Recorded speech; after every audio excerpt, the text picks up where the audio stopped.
మాట్లాడుతున్నావు కేటీఆర్? ఈ గవర్నమెంట్ 6 నెలల్లో పడిపోద్ది, అలా బాగోడు ఉన్నాడు 6 ఫీట్ల పొడుగుండని ఆయన దమాక్ పెరగలే, సంవత్సరంలో పడిపోతే ఆడంటాడు. అంటే ఎన్నిక ప్రజాస్వామ్యంలో ఎంతసేపు ఎమ్మెల్యే కొనుగోలు అలవాట?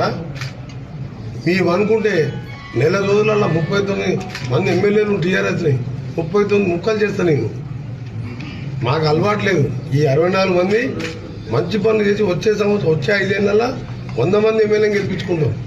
కానీ నువ్వు మాట్లాడే మాటలు కేటీఆర్ అహంకారం తగ్గించుకొని, నీ అహంకారంతోనే 60,000, 70,000, 80,000తో గెలిచింది మా ఎమ్మెల్యేలు.